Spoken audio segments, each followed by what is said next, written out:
안녕하세요. 화려한 싱글로 돌아온 30대 여성입니다. 제가 이렇게 사연을 쓰게 된 건 돈 몇 푼으로 자식들을 입맛대로 조종하려던 시부모님과 파렴치한 남편에 대해서 이야기하기 위해서예요. 지인의 소개로 만난 남편과는 1년 정도 사귀고 바로 결혼 이야기가 나왔어요. 사귀던 당시에는 남편이 저에게 워낙 잘하기도 했고 둘 다 나이가 30이 넘었으니 굳이 시간 끌 필요가 있을까 싶었거든요. 그리고 양가 부모님들도 저희가 결혼하겠다는 의사를 밝혔을 때 반대는 전혀 없었고 믿고 맡겨주시는 분위기였습니다. 게다가 상견례 자리에서 어머님 아버님이 먼저 1억을 해줄 테니 거기에 대출을 받아서 집을 사는 게 어떻겠냐고 하시더라고요. 친정 부모님은 5천 정도 생각하고 계신 상황이었는데 말이에요. 그런데 시부모님이 꼭 똑같이 할 필요 있냐? 형편 따라 하는 거지 하시며 쿨하게 말씀하셨지요. 그래서 그때만 하더라도 시부모님이 1억 해주신 걸로 그렇게 생색을 내실 줄은 몰랐어요. 그런데 솔직히 저희 친정이라고 아예 안 보태주신 것도 아니고 그렇다고 대출이 없는 것도 아니었는데 걸핏하면 주변 분들에게 저희 아파트를 어머님 아버님이 사주신 것처럼 말씀을 하고 다니셨더라고요. 심지어 친척분들은 물론이고 아주버님한테도 저희가 당신들 없었으면 결혼 못했을 거라고 하셨다나요. 오죽하면 형님이 저를 불러선 동서 빈몸으로 시집 온 거 맞냐고 물었는데 어찌나 어이가 없던지요. 그리고 알고 보니까 아주버님이 형님과 결혼할 때도 시댁에선 1억만 해주셨는데 그때도 저희 때와 마찬가지로 주변 분들에게 당신들이 아예 집을 사주신 것처럼 말씀을 하고 다니셨다는 겁니다. 형님은 그때를 생각하면 지금도 너무 짜증이 난다면서 혹시나 싶어서 물어봤다나요.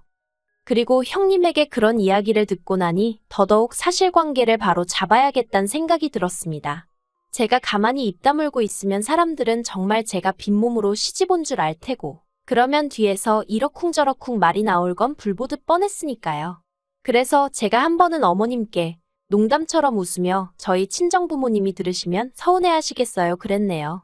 그러자 어머님이 서운하긴 뭐가 서운하냐면서 그러면 니네 부모한테 5천만 원 더 달라고 해. 그럼 같이 사줬다고 할게 그러시대요. 듣는데 너무 어이가 없더라고요. 하지만 그래도 제가 정말 당장 친정에다 얘기해서 어머님 말씀대로 5천을 받아올 건 아니었으니까요. 그래서 황당하긴 했지만 이후로는 그냥 어머님의 유치한 허세 정도로 이해하려고 했어요. 하지만 어머님 아버님의 돈으로 유세라고 해야 할지 생색이라고 해야 할지 아무튼 하루가 다르게 더 심해져만 갔습니다. 집을 당신들이 해줬으니 당신들도 저희 집에 어느 정도 지분이 있다 하며 한 달에 2~3번은 꼭 오셔서 주무시고 가시려고 하셨거든요. 그러다 서울에 당신들이 볼 일이라도 있을 때면 길게는 3~4일을 연달아 계시기도 했고요. 참고로 시댁과 저희 집은 왕복 3시간 정도 거리가 됩니다. 그러니 아무리 연락 없이 오셨다고 하더라도 자식으로서 그냥 돌려보낼 수도 없는 노릇이었지요. 그래서 어쩔 수 없이 그럴 때면 울며 겨자 먹기로 주무시고 가시게 할 수밖에 없었네요. 그러다 언젠가부턴 어머님 아버님이 올라오시는 게 귀찮아지셨던 건지 저희 부부더러 내려오라고 하시더라고요. 근데 그게 한 달에 한 번도 아니고 매주 한 번, 그리고 꼭 자고 갈 것을 요구하셨지요. 빈손으로 오면 안 되는 건 당연한 거였고요. 그래서 갈 때마다 과일이며 고기며 사들고 내려가야 했는데 그냥 싫다고 못 간다고 했으면 되는 걸 꾸역꾸역 가놓고서 왜 이런 이야기를 하냐 하시겠지만요. 저도 정말 가고 싶지 않았습니다. 그런데 어머님이 말끝마다 당신한테 잘하는 자식한테 1억을 주겠다 그런 소리를 하셨거든요. 그리고 저보다는 남편이 그 1억을 무척 탐내는 눈치였습니다. 조금만 신경 써서 하면 되는 걸 괜히 어깃장 부리다가 아주버님이 가져가게 되면 어떡하냐면서요. 지금 생각해보면 1억을 탐내는 척 효도를 하고 싶었던 건가? 문득 그런 의심도 들긴 하네요. 아무튼 무엇보다도 당시 제가 정말로 이해할 수 없었던 건 어머님 아버님은 이유가 어떻든 간에 자식들끼리 싸움이라도 났으면 하셨던 건지 별것도 아닌 일로 경쟁을 부추기셨다는 거예요. 당장 그 1억만 하더라도 차라리 아들들한테 똑같이 5천씩 나눠주시던가 아예 안 주시던가 해도 되는 걸 굳이 당신한테 더 잘하는 사람한테 주겠다 하시고 그뿐만이 아니었어요. 저랑 형님을 두고 점수를 매기는 일도 잦았거든요. 큰며느리인 형님은 친정에 자주 안 가니까 100점. 저는 친정에 한 달에 한 번은 꼭 가니까 미워서 빵점 뭐 이런 식으로 말이에요. 빵점 며느리란 소리에 친정 부모님은 크게 노여워하셨습니다. 무슨 그런 못 배워먹은 집구석이 있냐면서요. 그리곤 급기야 친정아버지께서 따로 남편을 부르셔서는 막말하는 부모한테 내 와이프한테 함부로 하지 말라 소리 한마디도 똑바로 못하면서 그게 무슨 남편이냐고 계속 그렇게 살 거면 당장이라도 내 딸 놔주고 부모한테 가서 살라고 크게 화를 내셨지요.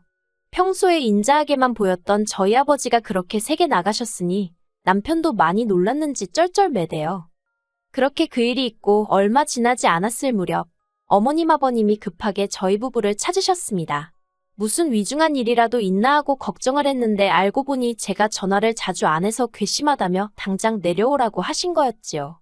솔직히 겨우 그 얘기를 하시려고 저희 부부를 반차까지 내가며 왕복 3시간 거리를 오가게 하셨다는 게 어처구니가 없더라니까요. 참고로 전화는 일주일에 3번 정도는 드리고 있었습니다. 어머님 아버님은 매일같이 하기를 원하셨던 거고요. 그리고 이때는 남편도 억지도 이런 억지가 있나 싶었는지 처음으로 어머님 아버님께 큰 소리를 냈어요.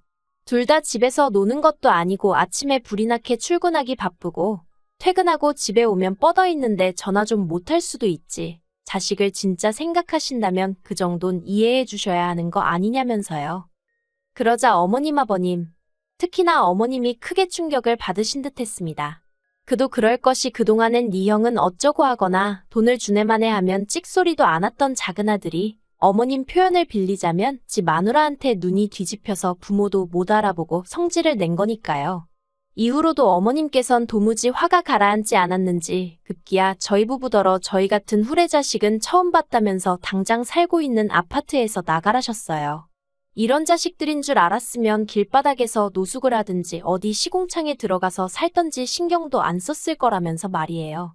그리고 어머님의 막말이 계속되자 남편도 악을 쓰면서 우리가 나가긴 왜 나가냐고 죽어도 못 나간다고 맞섰습니다. 2시간 넘게 그렇게 고성이 오가면서 결국 일이 커져버렸어요. 어찌나 답답하던지 이러지도 저러지도 못하는 상황에서 결국 전 친정아버지께 그러니까 사위를 왜 몰아붙였냐고 원망 아닌 원망까지 쏟아냈네요. 지금 생각하면 친정아버지가 뭐 하나 틀린 말씀을 하셨던 것도 아니었는데 말이지요. 아무튼 제 이야기를 한참 듣고 계시던 친정아버지가 그놈의 아파트 이참에 팔아버리라셨습니다. 아파트 팔아서 시댁에 1억 돌려줘버리고 남은 돈으로 저희 형편에 맞는 집에 들어가서 마음 편히 살라고요. 그리고 친정아버지 말씀에 따라 저희는 아파트를 처분하고 1억을 돌려드리기로 했습니다.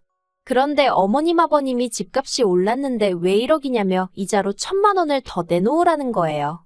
진짜 황당했는데 뒤에서 말 나오는 게 싫어서 결국 1,000만 원까지 더 얹어드렸어요. 그러니 시부모님에 대한 제 감정은 최악으로 치닫게 되었고 이후로 거의 발걸음을 끊다시피 지내게 된 거지요. 그리고 그 시간 동안 여러 가지 일이 있었습니다. 일단 저희 외할머니가 돌아가셨거든요. 상황이 상황인지라 내키진 않았어도 시댁에도 소식을 전했어요. 그런데 형님이 5만 원 보내주신 걸 빼고는 시댁에선 누구 하나 이렇다 할 말이 없었네요. 애시당초 기대도 없었지만 그래도 실망스럽고 친정부모님 볼낯이 없었지요. 그리고 그런 와중에 친정어머니가 외할머니 재산의 절반을 상속받으셨어요. 그중에는 건물도 있었는데 친정어머니가 저에게 월세나 받으면서 살라고 솔직히 그렇게 조치를 해주셨습니다. 덕분에 전 회사는 관두고 예전부터 가고 싶었던 대학원에 진학했고요. 뿐만 아니라 저희 부부는 어머님 아버님께 돈을 돌려드린 이후로 10평대 작은 빌라에서 전세로 생활하고 있었거든요. 그런데 친정어머니가 도움을 주셔서 30평대 신축 아파트로 이사도 하게 되었습니다. 대출을 좀 받긴 했지만 건물에서 나오는 월세로 감당 가능한 수준이었기에 큰 부담은 되지 않았어요. 한마디로 남편은 예전과 다름없이 직장 생활을 하고 있었지만 저희 부부가 먹고 사는 수준은 신혼 때와 비교가 안 될 만큼 여유가 생겼지요. 그러다 시댁하고 다시 왕래를 시작한 건 작년 초였습니다. 해묵었던 감정이 해결되어서 그런 것은 아니었고 아버님이 원래 갖고 계셨던 지병이 악화되면서 상황이 안 좋아졌거든요. 그러니 아무리 사이가 안 좋았을지라도 자식된 도리로서 모른 채 할 수는 없었지요. 그런데 어머님은 혼자서 아버님 간병을 하기엔 힘에 부치고 그렇다고 다른 사람은 믿업지 못하다며 며느리인 형님과 제가 격일로 내려와 아버님 간병을 도우라 하셨습니다. 그러면서 또 다시 더 잘하는 자식에게는 돈을 주네 집을 주네 하나도 변하지 않으신 모습에 형님도 저도 두 손 두 발 다 들었었어요. 그리고 돈이 문제가 아니라 형님도 저도 그렇게 할 만한 사정이 되질 않았거든요. 그래서 아주버님네와 저희가 반반씩 부담하여 간병인 붙여드렸는데 결국 아버님은 반년도 안 되어 돌아가셨습니다.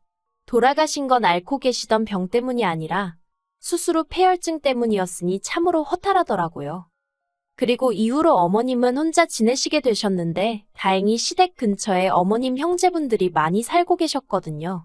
아주버님네도 저희 집보다는 시댁에 가까운 편에 속했고요. 그래서 어머님 형제분들과 아주버님네 라고는 하지만 솔직히 형님이 자주 들여다보며 그렇게 지내고 계시다 들었어요. 그런데 얼마 지나지 않아 남편 입에서 생각지도 못한 소리가 나왔습니다. 어머님이 얼마 전에 무릎을 크게 다치셔서 거동이 어려워지셨다며 여기로 모셔오고 싶다나요.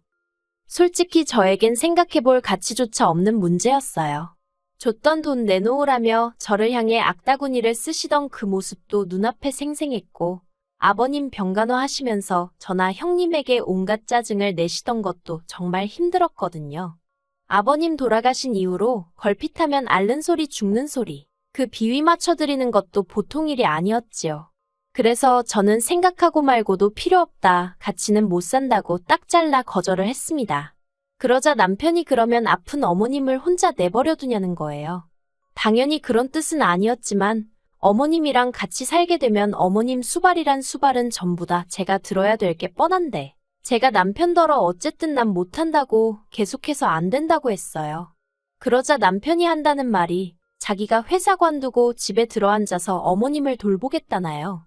어이가 없어서 그럴 것 같으면 당신이 아예 시댁으로 내려가서 살지 그러냐고 해버렸네요. 그리고 그 정도로 얘기를 했으면 제가 얼마나 완강한지 남편도 이해를 했을 줄 알았습니다. 그런데 이게 웬걸요. 제가 대학원에서 하는 일이 있어서 하루 정도 집을 비우게 되었는데 그 사이에 남편이 상의도 없이 작은 방을 비웠더라고요. 작은 방은 일단은 창고처럼 쓰고 있었지만 아이가 생기면 아이방으로 쓸 생각이었어요. 하지만 그때만 하더라도 방을 갑자기 왜 치웠나 했지. 설마 그 방에 어머님을 모실 생각을 하고 있을 줄은 상상도 못했습니다. 그래서 이게 웬일이냐 물으니까 남편도 천연덕스럽게 하는 말이 그냥 대청소가 하고 싶었다나요? 당시 대학원에서 프로젝트도 많았고 그래서 남편 말만 듣고는 그러냐 하고 한기로 흘려들은 제 잘못이라면 잘못이겠네요. 그리고 며칠 뒤 친정어머니와 몇 달 전부터 계획했던 제주도 여행을 다녀왔을 때였습니다. 2박 3일 정도 집을 비운 거였는데 그 사이에 생각지도 못한 상황이 벌어졌더군요. 글쎄 작은 방에 어머님 짐이 들어차 있었어요. 어이가 없어서 남편에게 이게 다 무슨 상황이냐니까 남편도 완전 배째라는 식으로 자기가 어머님 모시고 살 거라고 하지 않았냐면서 오히려 저보다 더 큰 목소리를 내대요. 그리고는 한다는 말이 솔직히 저 때문에 자기가 아버님 살아계시는 동안 너무 불효를 한 것 같답니다. 저 때문에 시부모님을 못 보고 지냈다며 더는 후회할 일을 만들고 싶지 않다는 헛소리를 하더라고요. 그러면서 이번에는 저더러 양보를 하라나요. 제가 남편더러 이 집 누가 사준 건지는 알고 이러냐 했습니다. 남편이 장모님이 사주시긴 했어도 그렇다고 시어머니가 못 들어와 산다는 법이 세상에 있기는 하냐면서 누가 사준 게 뭐가 중요하냐고 따지고 들었어요. 한마디로 말이 안 통하대요. 그래서 일단은 알겠다고 했습니다. 그제서야 남편은 제가 체념했다고 생각했는지 자기를 이해해줘서 고맙다나요. 하지만 저에게도 생각이 다 있었지요.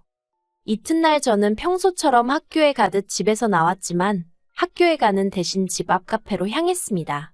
어머님 짐까지 다 들어온 걸로 봐서는 언제라도 어머님이 오실 것 같았고 그러니 그 전에 어떻게든 조치를 취해야 한다는 생각뿐이었거든요.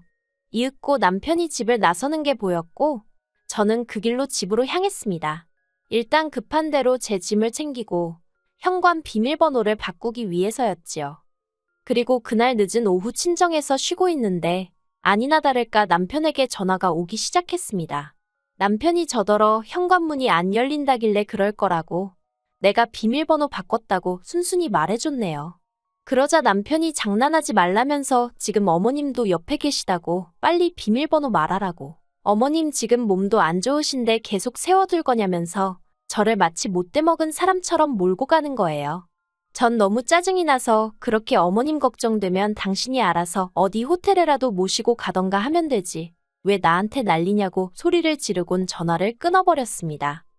그리고 그 일로 남편이 저를 고소했어요. 시어머니를 학대했다면서요. 어이가 없었지만 학대의 증거는커녕 오히려 제가 그 와중에도 용돈 보내드렸지. 아버님 아프실 때 병원비 댔지. 어쨌든 어머님한텐 일주일에 3-4번 꼬박꼬박 전화드렸지. 한마디로 남편의 주장엔 신빙성이 없었지요. 무엇보다 저는 더는 당해줄 생각이 없었거든요. 남편이 저를 고소한 걸 보고는 저도 바로 맞고소하는 심정으로 이혼 소송에 들어갔습니다. 합가강요, 시부모님의 폭언 등의 사유로요. 그리고 남편과 달리 저는 들이밀 증거가 차고 넘쳤거든요. 그런데 웃긴 게 막상 제가 이혼 소송을 시작하고 얼마 되지 않았을 때였어요. 처음엔 저 같은 여자랑 결혼한 자기가 미친 엑스네. 아버님이 돌아가신 것도 저 때문이라며 악을 쓰던 남편이 갑자기 태도를 바꿔서는 자기가 잘못했다면서 제 앞에서 싹싹 빌대요.